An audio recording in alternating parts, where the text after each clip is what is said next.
Hello and welcome back to SpyHards Podcast. I'm Agent Scott. And I'm Cam the Provocateur. And we're here with another SpyMaster interview. And this time, we're going festive. Damn right we are, with one of the all-time great Christmas spy films, although there's not a lot of competition, but it doesn't matter because this one would still be reigning near the top. We were thrilled to have the opportunity to speak to Yvonne Zima, who of course played Caitlin, the daughter of Geena Davis's character Samantha Kane in the only other spy Christmas film, The Long Kiss Goodnight. Yeah, a movie we tackled about a year ago and had a lot of fun talking about. It didn't quite make the knock list, but for reasons that really didn't have anything to do with what makes it so fun. Like, it is still a total blast to watch. It's just one of those, I don't want to say easy watch films. Like it's not particularly complex, but it's just a fun romp. And we're somewhat lacking when it comes to festive spy films, or what I will now call festespionage. Yeah. And I actually, rewatched the movie for this interview, and I am not gonna lie. I had some knocklist regrets while I was watching it, because I had a ton of fun watching it, to the point where I was like, why is there no 4K transfer of this movie? Like, I would totally buy this movie. Yeah, it's insane. But let's get to the interview proper. We can talk about it afterwards. Cam, hit it. And joining us now on the podcast, it is, of course, Yvonne Zima. Hello, how are you? I'm so good. Thank you for having me. Big fan of spy movies. Good. It's all we ever talk about, so it's nice to have someone else to talk to about it. Mm-hmm. Yeah. I never do interviews, so I'm like, well, this is a noble cause. Thank you. No, I have to say, just as a preface, like we were very thankful and shocked that you said yes to this, because it's a film we both really enjoy, and it's really nice to talk to someone who's pivotal to the film. Which we'll get to the film itself in a minute, but with our interviews with people, we like to sort of get to know them a bit more. So before The Long Kiss Goodnight, acting as a whole, how did you get into acting? What made you want to get into it in the first place? It's I come from a very actory kind of family, and I used to attend live tapings of the Nanny, and my sister was one of the youngest kids on that show. And in my mind, through mimicry, I thought, oh, well, she's getting older, I should probably take over. And I told my mom, I was like, she's getting on in years. Maybe if they need a younger character. I'll tag in. Yeah. I thought like it's that age where you don't realize you age, you don't, like, there's object impermanence and all this psychological stuff. And I was like, well, she should stay the same age. So every year there should be a new person playing the same character. So then I got an agent because I obviously wanted to do it too. And do you remember, like, your first roles? Like, how did they help shape, kind of as you joined the industry? Yeah, my first role was a hostage girl in the movie Heat, in Michael Mann's police procedural thriller bank heist movie. Not to spoil it for everyone, but and I had to audition for Al Pacino, but that was the extent of that audition, was like coloring in a coloring book and talking, because I was 5. So the auditions are a little different when you're a kid. They're just like, okay, she can kind of talk and she's not crying, so we'll hire her. Now, when you were actually shooting your scene for Heat, what was it like, at a young age working with Michael Mann? We'll talk about Renny Harlin going forward and some of the other directors, but Michael Mann is known to be very exacting. I'm just very curious how he's working with a child actor. Well, I don't remember him too much. I mostly remember Al, and he was a method actor. So I thought it was very odd. He stayed in character after the scene and they called cut. And he was like, are you all right? You okay? You okay? And I was like, I'm going to just get a bagel. Like, excuse me, sir. Like, I was never into the method at that age. So I just thought that was silly, and continue to think so. Like, whenever someone can't turn it on and off, I'm like, well, okay, I'm going to go over here and have a fruit roll up, But yeah, I remember that shootout. So I was the hostage girl in Tom Sizemore's arms when he is shot in the head, which is a very dangerous stunt. And I remember that shootout very well. It was downtown LA, and I collected all the Uzi bullet shells as like mementos because I really thought it was so cool. And now I changed my mind about guns a lot. But when I was 5, I was like, neat, semi-automatic weapons. Oh my God. And what was the collaboration like with Tom Sizemore there? Because it's a fairly, intense scene of him grabbing you and running with you with a gun, and obviously a lot of ammunition going off around you. That's got to be quite intense for a, very small child. Yeah, it was, for me, I grew up doing action movies, so I just thought it was all fun. And actually nowadays I am a little deaf from all the gunfire I've been around collectively as a kid, because I would take my earplugs out, and I was really interested in the bombs going off, and I just thought it was like Disneyland. So it's a very odd upbringing. But Tom Sizemore was amazing to work with and really sweet, and everyone would always ask afterwards, like, are you okay? Because it was a crazy scene. And just in terms of gun safety, the gun was not at a quarter charge, it was full charge, which Michael Mann insisted on. And that's pretty, in retrospect, that's pretty dangerous to do nowadays. They shouldn't do that. So, but this was the crazy 90s. Our budgets were huge, and sets were a little more wild back then. Right. Well, I think we'll probably touch on being around explosions and things like that maybe when we get to the film just a little bit. But you said something a minute ago I maybe wanted to jump back on, because you said 5 when you auditioned for Heat. And you're doing, I mean, you said the audition was a coloring book, but what was that process like as a 5-year-old having to audition? Even if it was a coloring book, that's still a lot of pressure on a 5-year-old. For me, I never felt pressure. I always thought I continue to think the same way about acting, that it's there's 2 categories of actors, like those that take themselves seriously and those who don't, and within that there's those who are talented and those who aren't.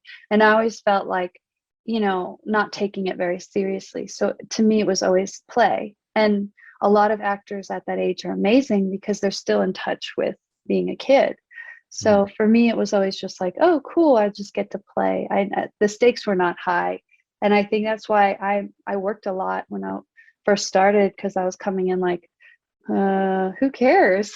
Like bossing people around and saying funny things and just kind of, being myself as a kid. So, because that same year I got on a show called ER as a kid and was on that for 7 years and did a bunch of action movies. There's another one, Executive Decision, and then of course leading up to what we'll talk about. But I just thought it was all silly. I still do. And people are lucky if they work in this industry. So it can certainly be silly from what we've learned over the years now from watching these films. Yeah. Well, I had a question just about Executive Decision. Now, were you one of the kids on the plane, right? Yeah. So again, we're gonna explore some typecasting. I was a hostage in that. Right. I was a hostage, like a tearful, endangered waif, in the 90s in many action movies. And I got to work with Halle Berry, who I had a crush on as a child. I was like, this is as beautiful as a woman and as nice as a woman could ever be. Like very formative of just like the idea of what kindness can be on a set is someone like a Halle Berry. I think that was one of her first roles. And how long did you shoot on that film? So because I'm in the background so often, I don't know if I have a part really. I haven't seen it in a long time. I was there maybe 3 or 4 weeks because it's all one plane. It just takes place in a plane. So stuck there the whole time, but just sitting right. and going, yeah. But at that point, it's all just fun and games, I imagine. You're on a film set; it's just cool.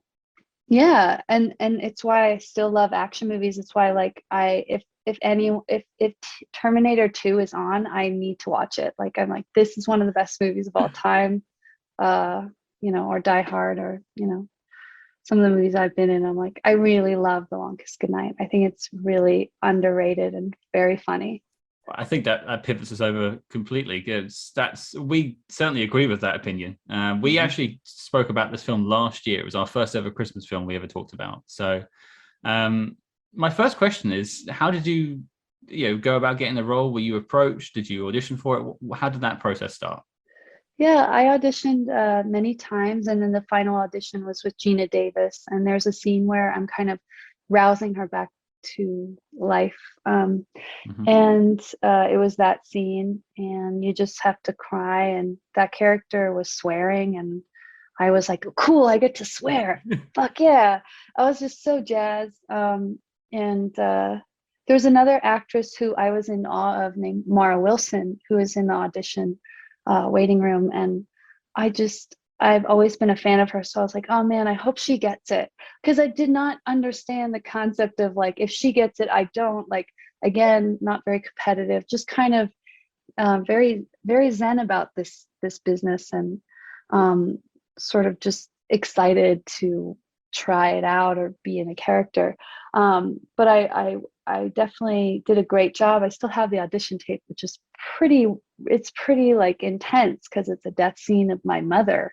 And afterwards they were like, how did you do that? Oh my God. And I'm like, fire in the belly. I don't know.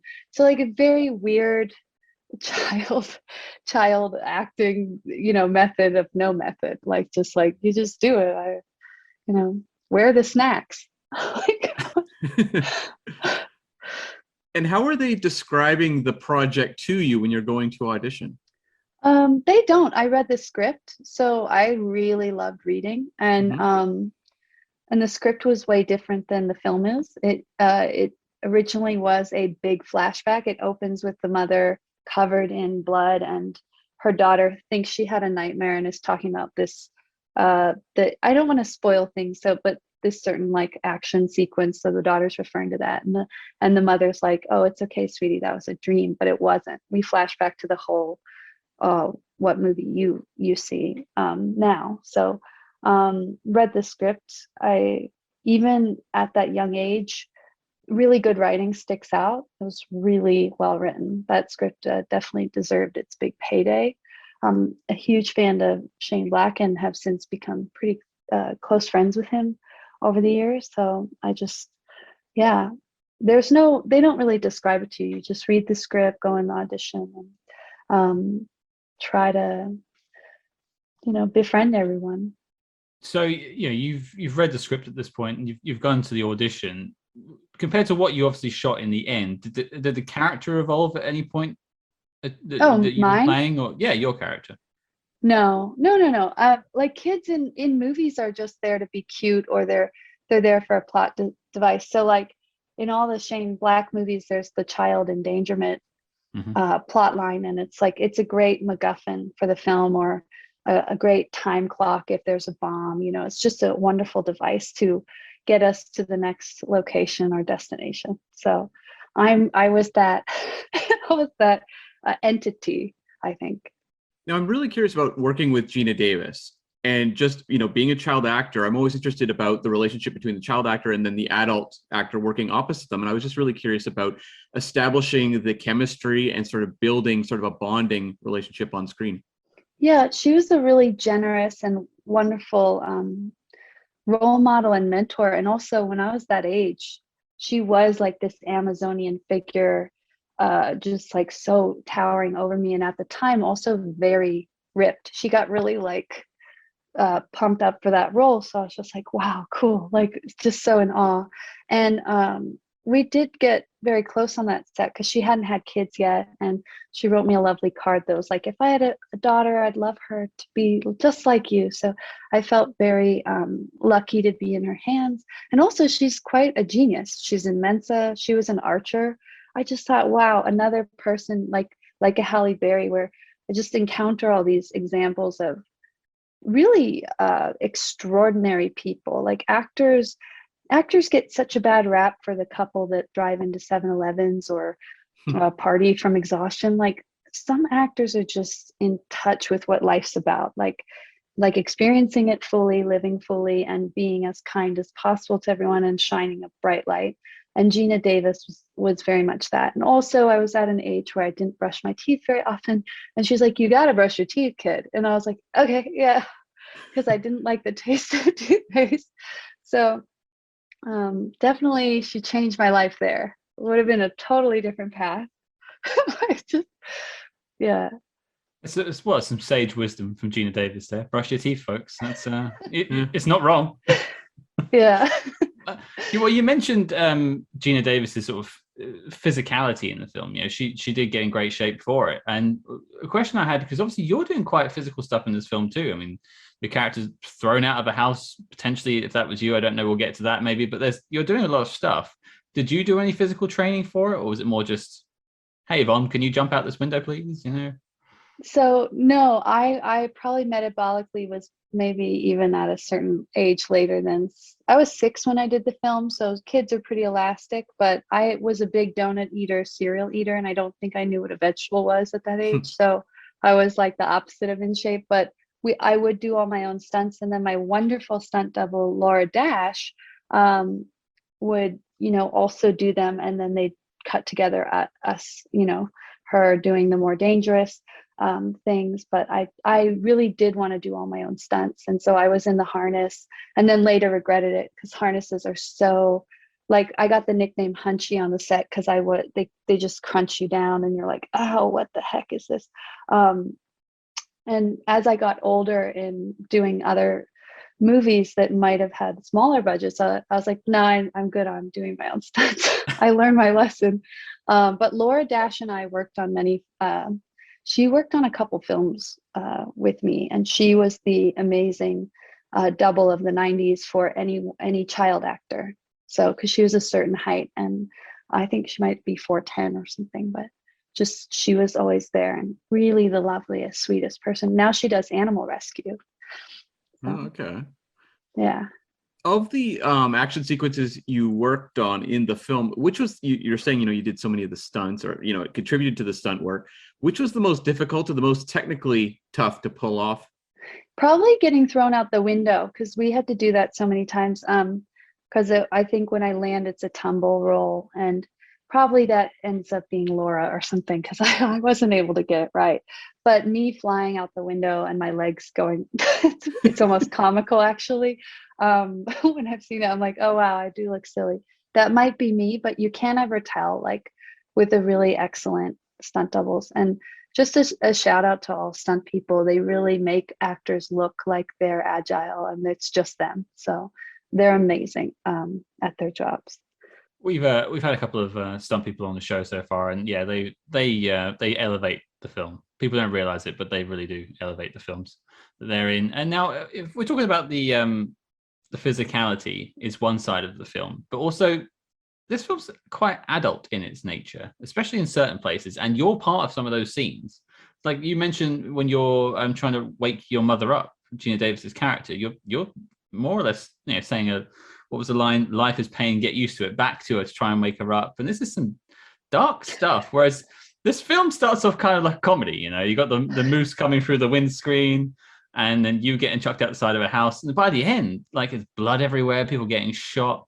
Did they do anything to sort of protect that from you, or was it just, it's the 90s, just go for it? No, I don't. At that age, I didn't think I really needed protection. I had 2 older sisters, and we kind of grew up a little more on the wild side. Like, we definitely snuck a film called Showgirls when we were that age, and I was like 6. So, reading these scripts or doing these scenes is like nothing compared to the trouble we were trying to get in. And they're a little bit older, so we, like, the only protection I needed was from my older sisters at home, because they were really funny. They're like, "Here, like, try this cigarette," like, that kind of. We grew up like that. We were running around as kids, like, just left to do whatever when we were very young. So sets were actually more structured and more like, oh, okay, there are rules here. Like, I'm going to learn to be punctual and not swear as much, try not to. That was a big problem I had as a kid. And the only glaring thing I can think of in terms of being a child actor was when I was in public school, I thought I could say fuck every other word. because everyone did on set. So my teachers were like, Yvonne has a real swearing problem, and we fixed that. But I was like, this is fucking stupid, like, and they were like, yeah, but for the other kids, let's try to blend just this once. Well, how important was it having, your two sisters working in the industry and then yourself entering? Did it make it a lot easier to stay grounded and basically accept the reality of working on these sets versus like a kid who didn't have that sort of, exposure, maybe really overwhelmed? Yeah, everyone always wonders. So I have two sisters. We've all been in this industry. We all grew up doing it. My middle sister, Vanessa Zima, was on a show called Murder One and was in a lot of indie movies, including a beautiful film directed by Victor Nunez with Peter Fonda called Yuli's Gold, which I think is more like a Florida noir, not spy, but definitely spy adjacent. I think noir is like a distant cousin. And then Madeline was on the show The Nanny, and we all grew up like on sets together, but we definitely keep each other humble.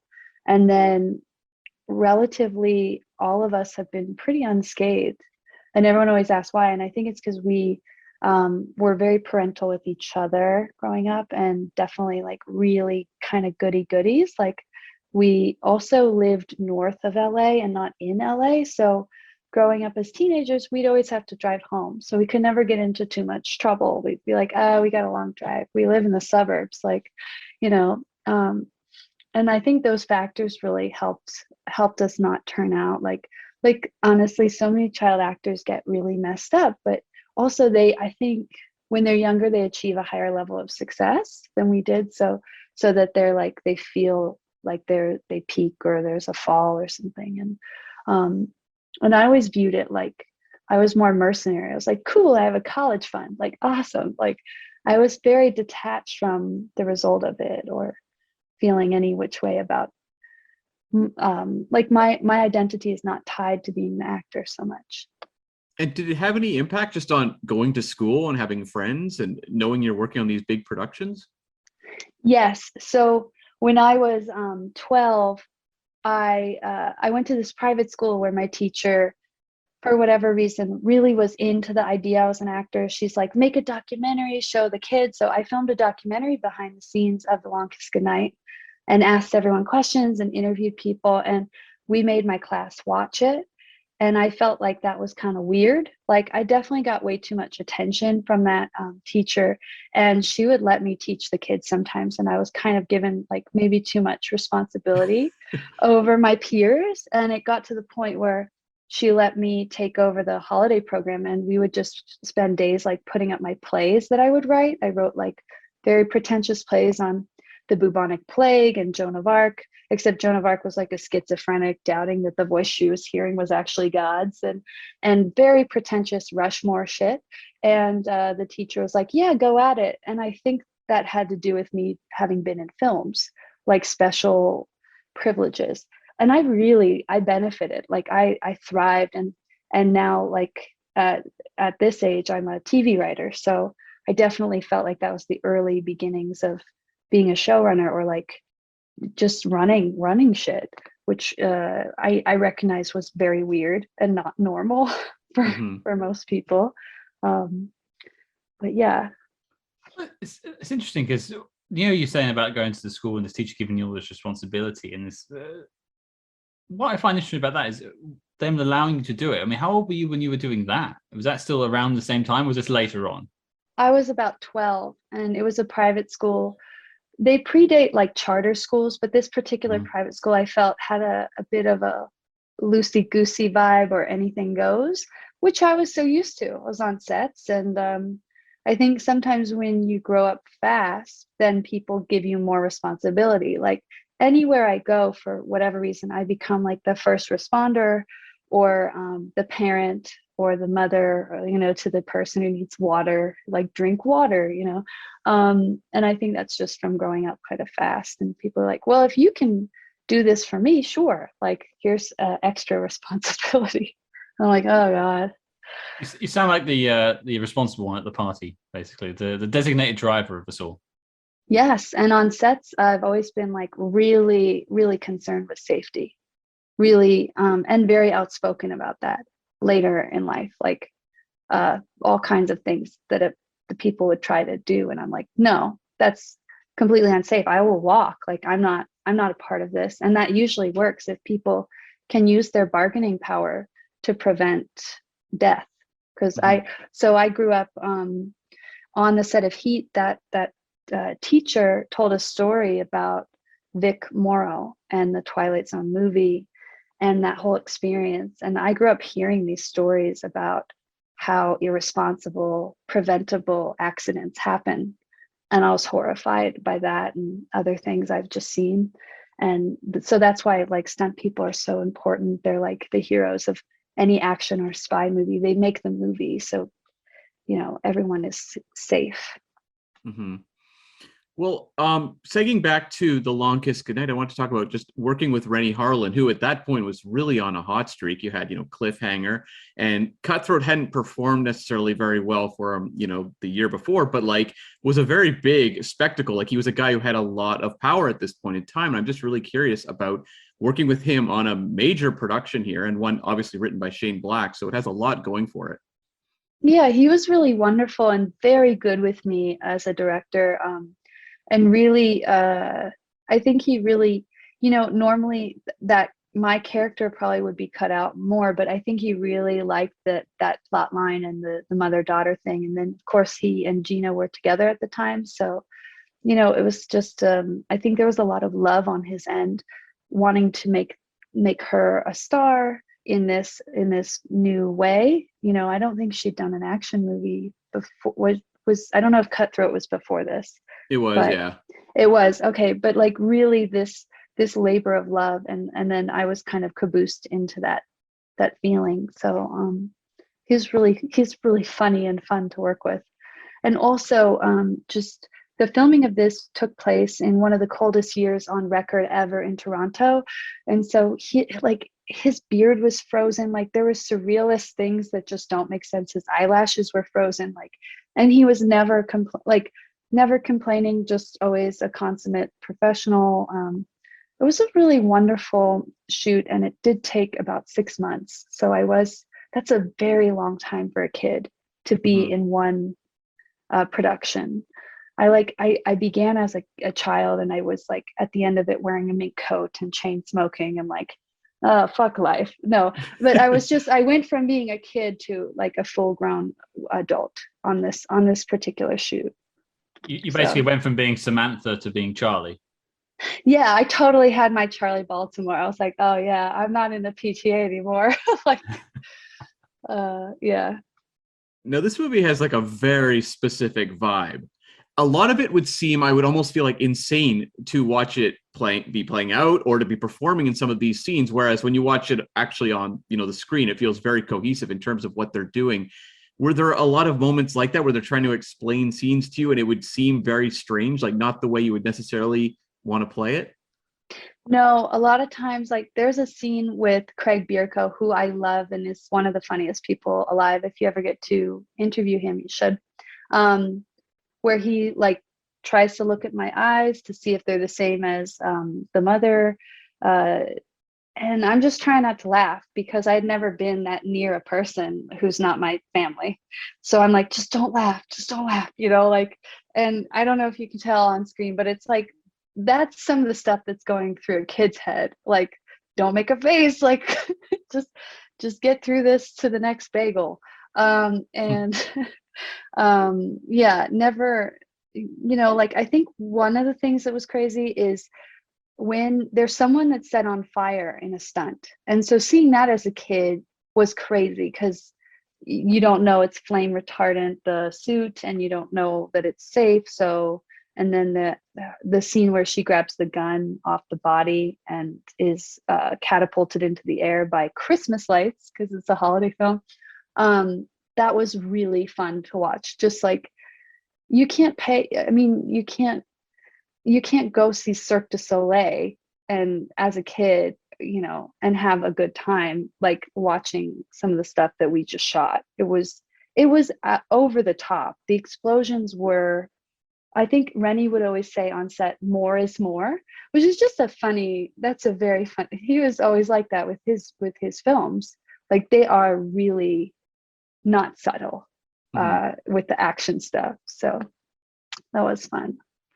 I've always compared this to like kind of Die Hard in its own way. It has that vibe about it, that just unapologetic action, and I think that's a good thing. And the question I wanted to go to was sort of about Geena and the relationship with yourself, the mother-daughter thing. And you mentioned earlier about the fact that another director, this might have ended up half on the cutting room floor and you would have seen half of your character.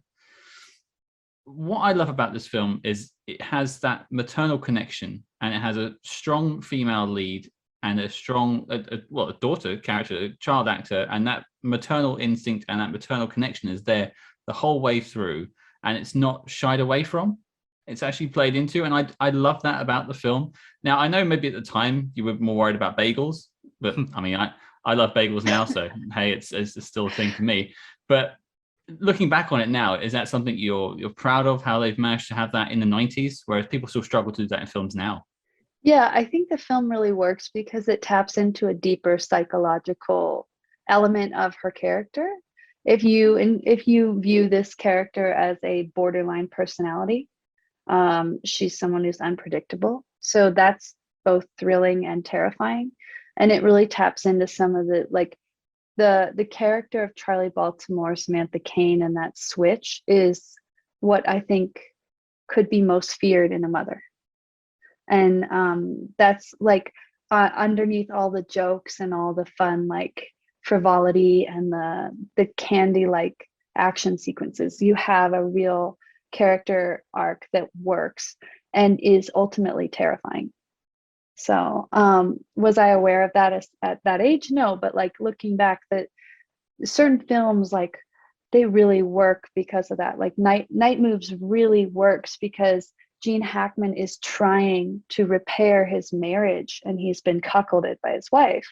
And so he escapes to the Keys and gets a little bit of confidence cracking this case to get back with his wife. That's what we're always going towards. And even in all the action movies that work, they have an element of family or at least relationship. With Die Hard, like, we love that. That's a perfect film. I love Die Hard so much. Like, I'm gonna like get off here and watch it right now.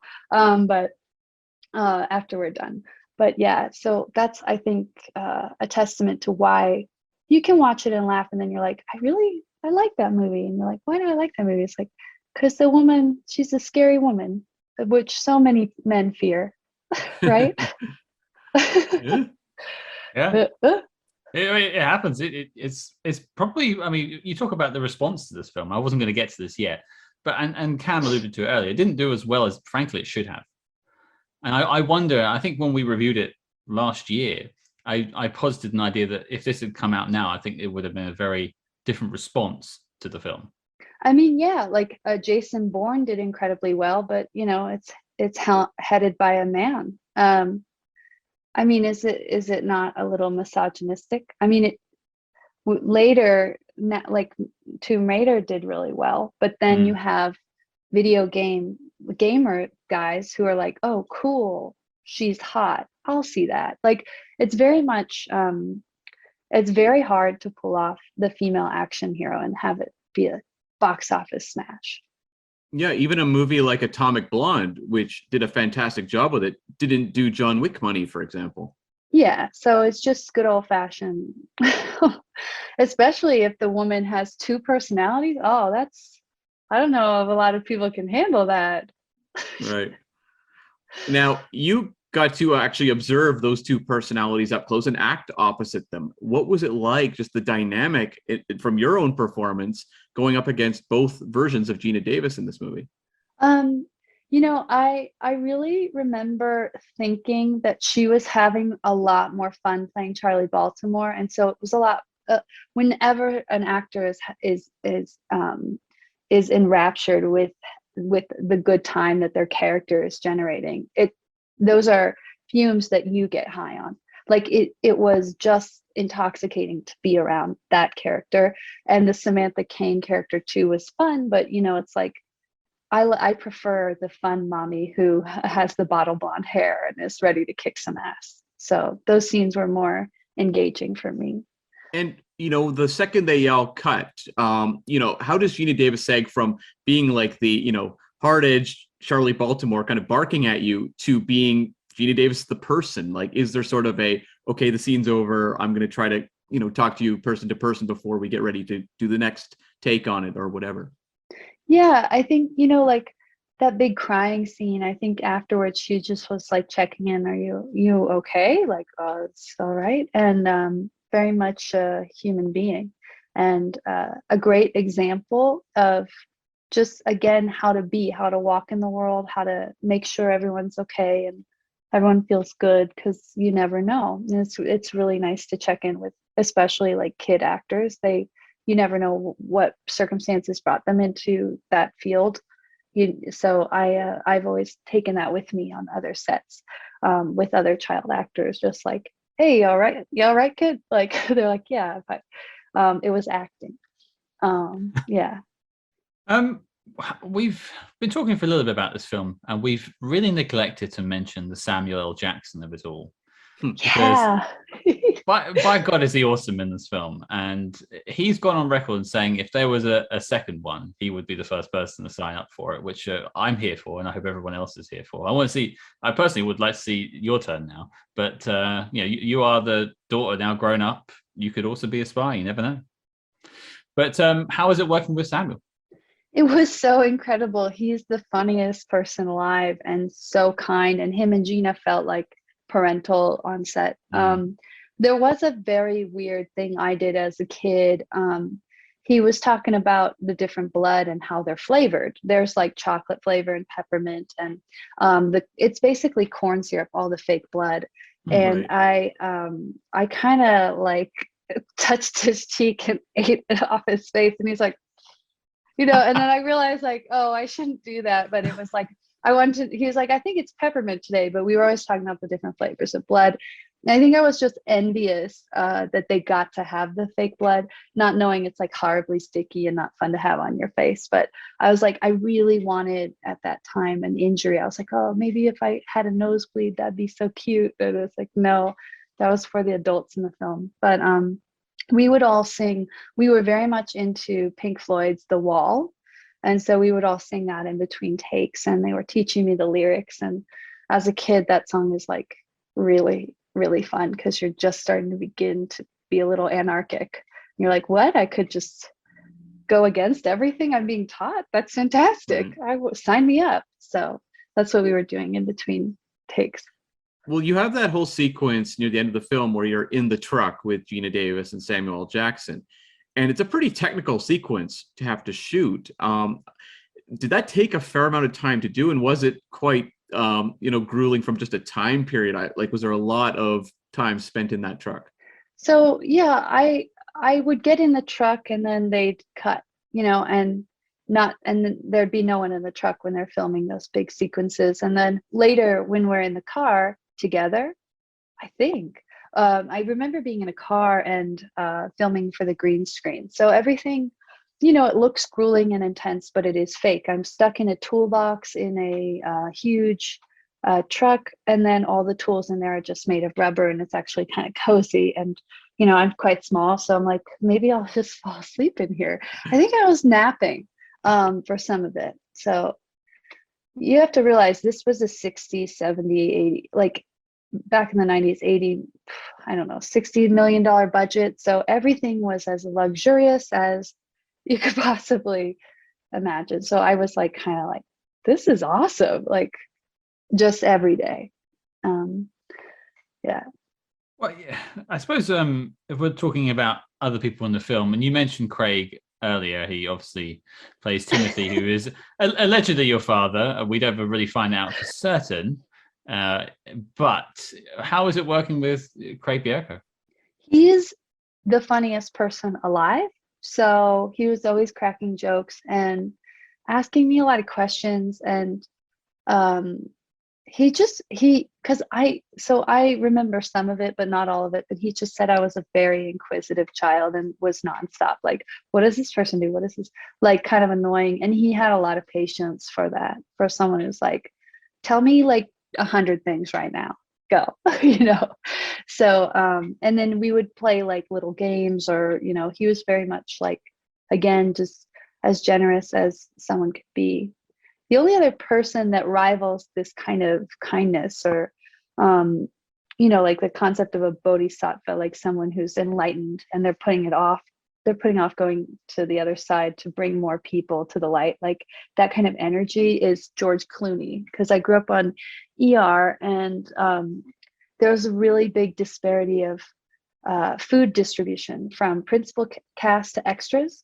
And so he would crack open the cabinets that were locked up of food, and just like with a crowbar take to the cabinet, open it up, and toss food to the extras, like, hey, you guys want some chips? And because he is very about like taking care of everyone on set, so there's equity and everyone feels warm. Like if people don't have blankets or jackets, he's going to be making sure that's taken care of. And that was another person where I was like, oh my God, like just all these examples of how to be and how to ensure that this is the best experience for everyone every single day on a set. So it was him and all these people on Long Kiss, all of them. And I remember Shane Black the least, but that's only because when you're a writer on the set, it's best you're scarce.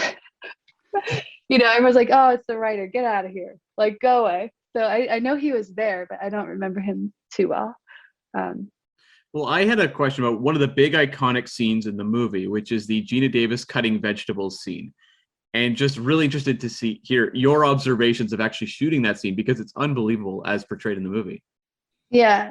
So there was a stunt hand double who was expert at chopping in that insert, like super fast, where you're just like, holy shit, this is crazy. And then there was a rubber knife used to throw. And then the insert is a real knife being thrown. So another stunt person, different one, threw the knife. But she actually threw it, and she practiced. I mean, she had a ton of extensive training for this film. So she was actually great at throwing it herself. But ultimately it's cut together, so it looks just like that's the turning point, the first turning point of the movie. It's like, this is not going to be a domestic noir thriller. This is going to be like this is going to be a crazy adventure. We're going out of this suburban shit. So it was really, filming it was just as exciting as watching it in the final cut. That is definitely the scene where the sort of the veneer begins to crack. The glossy suburbia starts to fall away. For you, what was your favorite scene to shoot? I actually really loved the ice skating scene. And again, I was trying not to laugh in that scene because her face got really close, and I always thought, oh geez, like it was just like, oh, I am such an introvert, and on this set I couldn't like look people in the eye. Like I would always look at the ground. And I remember Renny being like, talking to someone and being like, she won't look me in the eye when I give directions. So my mom kind of was like, hey, if you could look at in the eye. And I finally was like trying to do that. But to me, like being like just being that close to someone and having, it's like, okay, I know this is a serious scene, don't laugh. And I remember, I know I'm all over the place right now, but back in the day, I got fired from an episode of Roseanne because it was an episode Norm Macdonald helped write.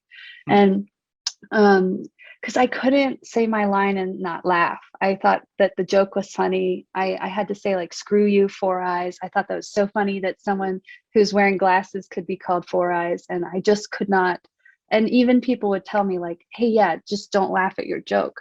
But I was 5. So I was like, okay, I won't laugh. And then I thought it was funny that I was laughing, that they told me not to laugh. So, there was just, you live and learn.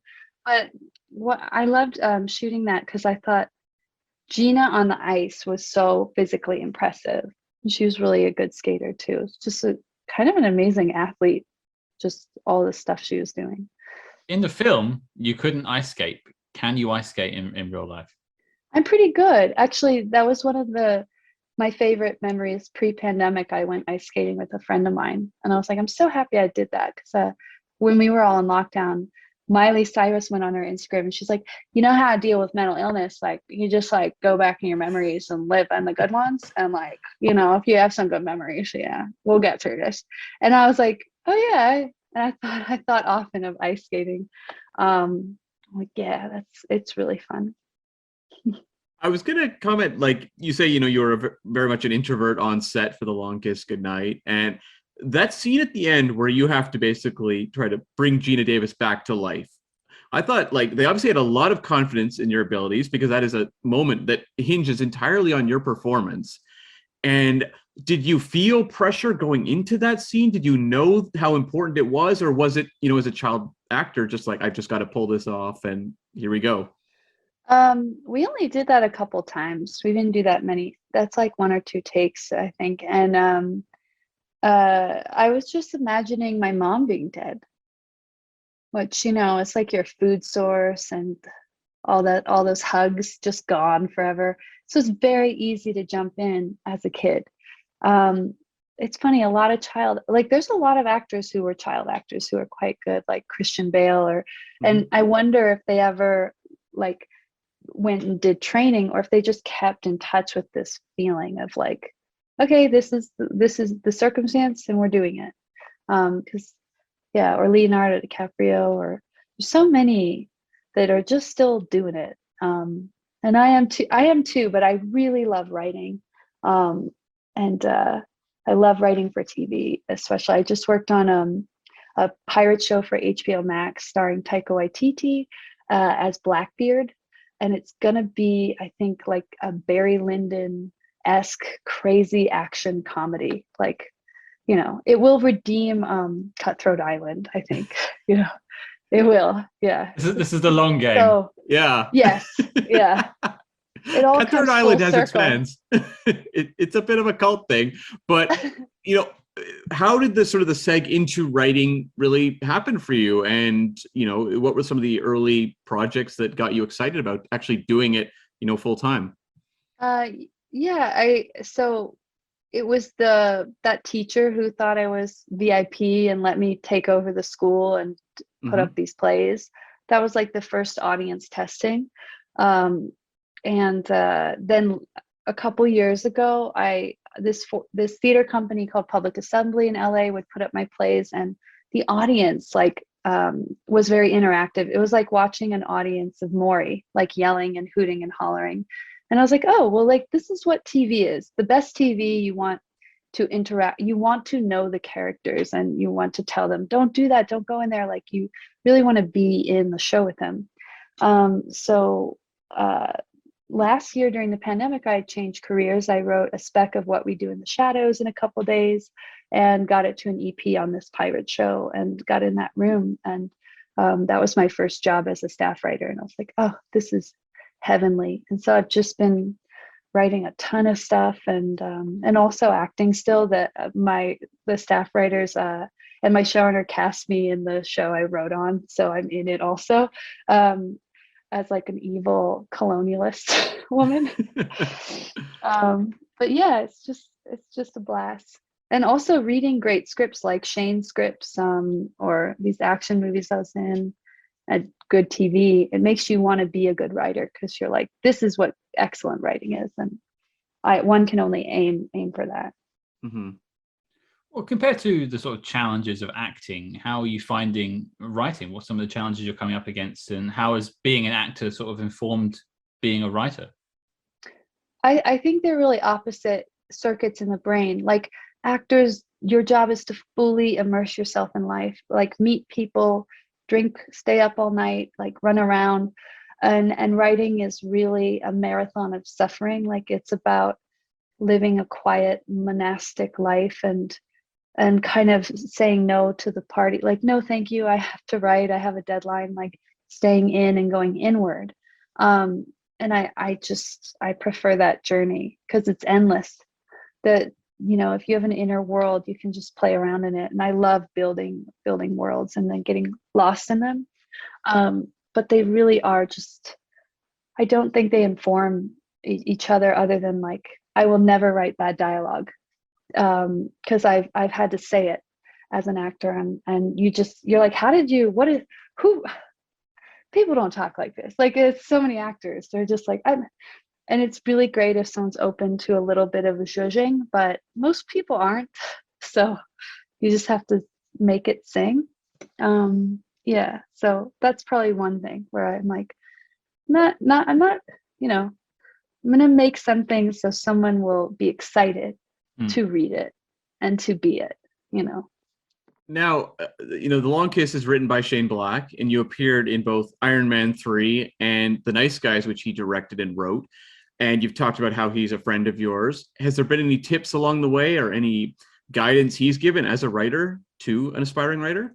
Yeah, so when I was 15, I ran into him at a party, and I had remembered that he was very generous with people, with the young aspiring writers, kind of mentoring them or giving them tips or whatever. So I went up to him. I was like, "Hey, I'm writing a novel." I was writing a novel at the time, and he read it and encouraged me to finish it. And I think without his encouragement, I don't know if I would have finished it, because it's a lot of work to write a book, and I didn't have any inroads into anywhere. Like, I didn't know anyone in publishing, or so he was like, "Look, this is like really edgy, and you have a voice," and just those words and that encouragement alone, um, you know, was like really meaningful for me, especially at that age. So I consider him a mentor, right, in writing.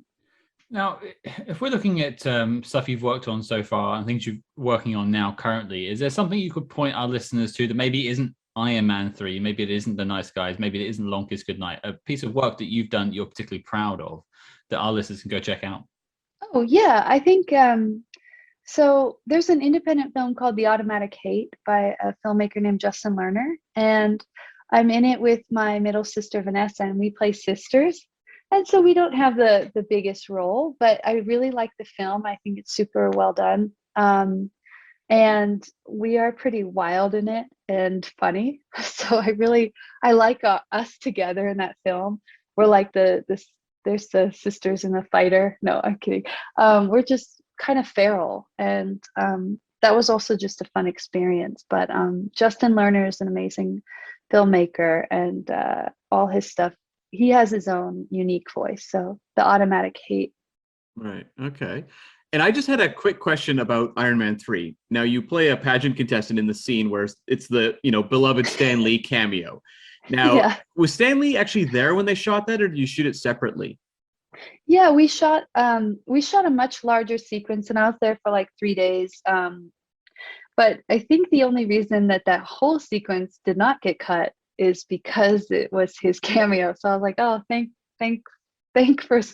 thankfully Stan Lee was the reason I still get a residual on that one movie. And that was one of his last cameos, I believe. But man, what an incredible legacy that man has had. It's crazy. Yeah, he really liked, he gives the characters like scores, and he really liked playing that part. You could tell he's like, I get to give the girls, oh, you're a 10. Like, he was so cute playing that character. It was definitely one of the last ones he did where he actually went to the set, I believe, for sure. Yeah. So before we wrap up, and maybe some more spy questions, we have a couple of questions from Twitter. So yeah. I'm sorry in advance. I have read through these and checked them ahead of time, so they're not bad. The first one's from D Chantry at G Chantry. He says, how many times did Samuel Jackson swear on the set? He was not swearing in front of me. Ah, good man. I like but that. I might have been. Good answer. It's so funny out of the two of you. He was the polite one. I love that. That is he amazing. was like, excuse me, don't touch my face. Boundaries, lady. You little kid. How does that blood taste? This one comes from at Kid Creole, and he asks, what was the most helpful piece of direction that Renny Harlin gave you on set? This is just a funny answer. He would often say, move, Geena, you're blocking Yvonne. So he's just telling her to move out of the way because maybe she was in my light or something. But no, he was always like, bigger, more. And I was like, yeah, sure. Because sometimes you take direction, you take it, and then you're like, I'm gonna be subtle. I'm not being bigger. I'm just privately gonna be like, sure, yes, bigger. It's the same as you saying you won't laugh at the Four Eyes joke, and then Yeah, I'm yeah. like, I got you. I'm gonna mess this whole scene up and then get cut. Okay, the last one comes from John at Not Perfected Yet, and he asks, what was it like to have a husband and wife team as a director and on-screen mother, respectively? I think it was, it was probably more fun than usual. We had a lot of parties and a lot of dinners and a lot of hangs that you wouldn't have because they were married. Or were they married? Yeah, they were together. And there was a real shorthand with them. So watching him direct her, it was like, yeah, do that thing. It's like couples have their own language. So it was probably just more fun. Well, that was all of Twitter. You survived. Congratulations. Yeah. I got rid of the worst of them. Now, as we wrap up, we have a couple of quick fire spy questions for you. So just to test your mettle a wee bit here. First question, what is your favorite spy film? I don't know if it counts as a spy movie, but I do love On Her Majesty's Secret Service, the Bond movie with George Lazenby. And I like it because it's kind of really campy. It's almost like on the Austin Powers side of life. Very funny, odd. It counts for sure. And actually, it's another Christmas related film. So it's interesting you chose that one. Yeah. Of all the films we've found, we've got a list of about 600 films. There's only 2 Christmas films. That is one, and you were in the other one. So there's a lovely little connection there. Yeah, that's nice. Well, this might lead the next question then, but who is your favorite James Bond? I have to say Sean Connery. Yeah. He's Mr. Universe. Like he's Yeah. It's hard to argue against Sean Connery. You really can't. There's no other answer. Sorry. Anyways. Yeah. And then lastly, now that we've wrapped up the most recent Bond era, Daniel Craig has moved on after 5 films, and he did a terrific job. What would you like to see happen next with the James Bond franchise? I hope that someone amplifies this, but I would love to see Michaela Cole play Bond without any explanation. Michaela Cole made the show I May Destroy You and this other show, Chewing Gum. And she is the single most talented and unique voice of our generation. And then also a cocky motherfucker. Like she is Bond. I like that take. I'm going to look that one. Yeah. I'm sure I've seen a bit of the first show you mentioned, but I didn't know the name. Okay, that's good. Different take. Yeah. We usually just get like someone will just say, "Oh, Henry Cavill," and it's like, okay, that's a good choice, I suppose, but it's not outside the box particularly. You know what I mean? I don't know. I don't know his work very well, but I feel like Bond, the way that can keep staying relevant is to change. We've been seeing the same. I think that Daniel Craig, those films are pretty incredible. They did an amazing job of keeping it modern. But if they want me to go to the theater, I'm only going to watch Michaela Cole as Bond. So I demand it. Okay. Fair enough. Okay. Yeah. Well, last question then. This is not a usual question we ask, but because you're in a spy Christmas movie, you have the right to get this question. So what is your favorite Christmas movie?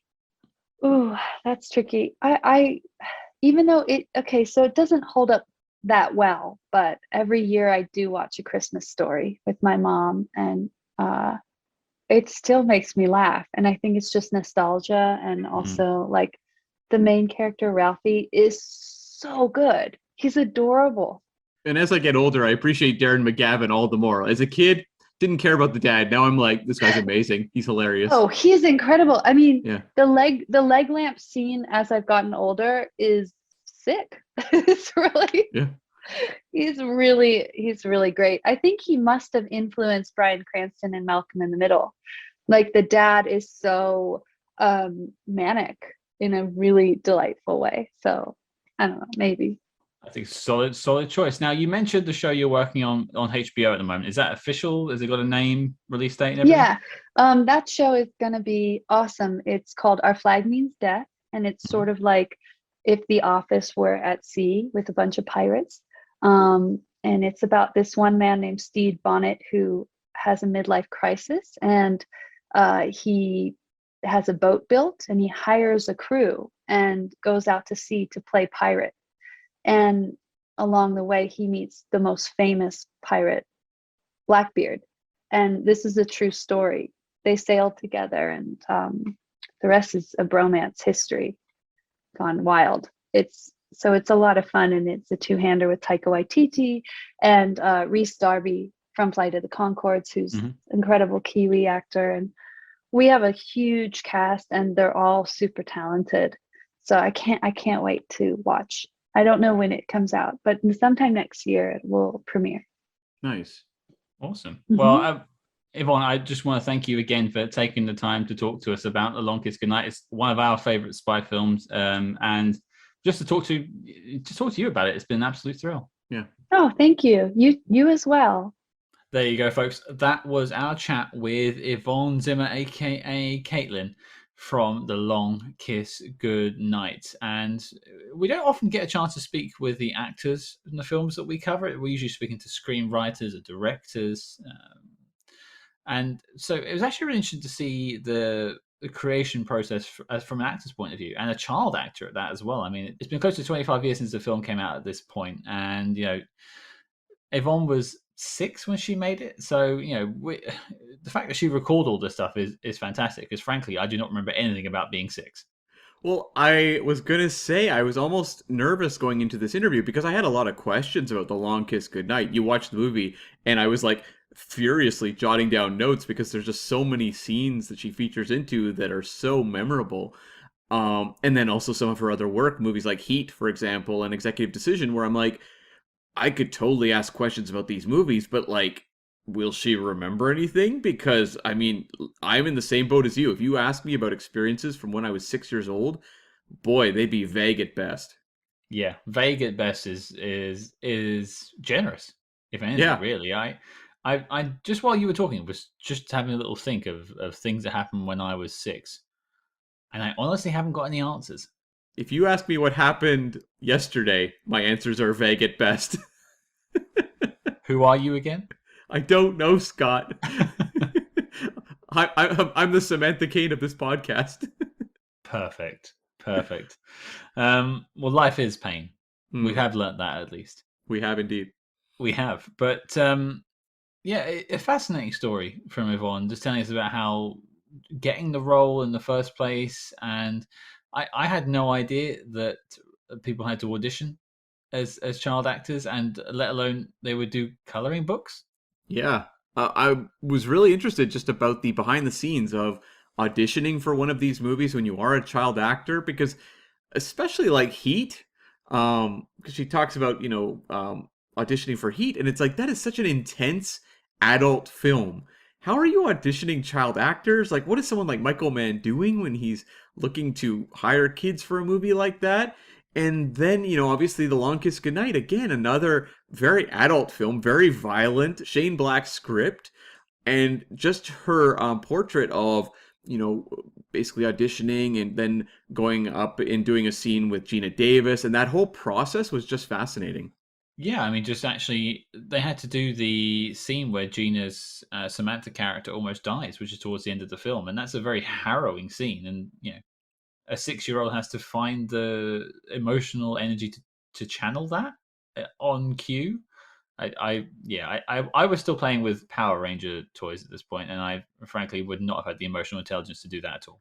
And like, Shane Black films have a history of really strong kid performances. He didn't obviously direct The Long Kiss Goodnight, but when you go through his work, written or directed or both, it does feature a lot of strong child actors. And you think of so many of the movies of this era. Like, this is the post-Home Alone era, where it's a lot of movies of like cute Muppets doing things for the camera, like that's the whole Richie Rich kind of period, and just all these kind of movies trying to follow in the footsteps of like your Home Alones. And it's like, you look at her performance in this movie, and it's like so grounded, so believable, and she's existing within a movie that's in so many ways a cartoon. Like, it's really over the top.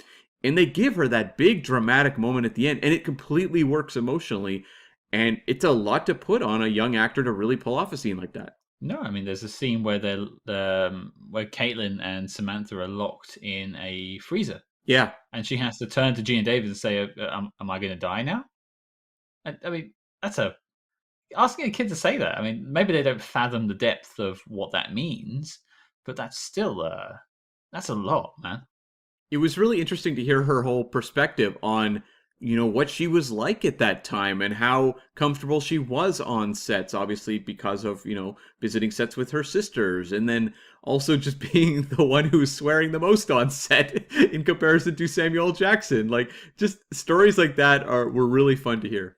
Yeah, and we've spoke about the physicality of Geena Davis's character Samantha or Charlie, whoever you prefer, and the physical training she had to do for it. But I was really curious about the Caitlin character being thrown out the side of the house, and it turns out that was all Yvonne. That scene enchanted you when we saw the movie the first time, because you hadn't seen it before we reviewed it for the show, and I Mm. remember you bringing that scene up on the podcast in delight. It was between that scene and the moose coming through the front of the windshield, which also got a mention for me in the interview too. They stick in my memory um, just as much as the moose stuck in the windshield.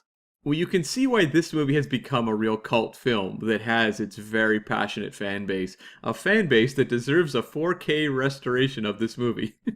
Yeah, it's one of those weird ones that we've encountered before, much like True Lies, for instance.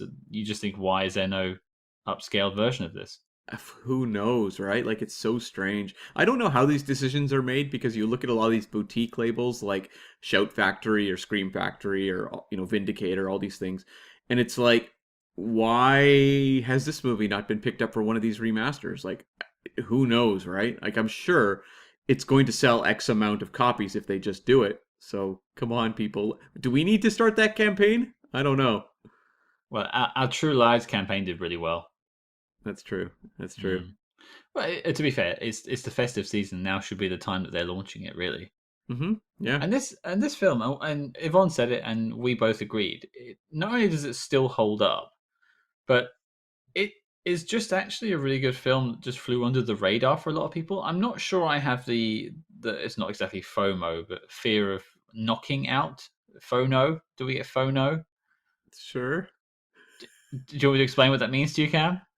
The fear of knocking out? As in not making a knock list. Oh, I see. Well, yeah, that's what I referred to at the start of the Yeah. this episode. Yeah. Yeah, I'm not sure I have the phono, which I don't think is as catchy as Festspionage, but Clearly not if you have to explain it to the person who helped create the knock list. yeah, yeah. Thank you, Cam. Thank you, Cam. Um, yeah, I don't think I regret not putting it on, but it's one of those entries that is solid, but just didn't quite make it. And I'm happy with it being in that position.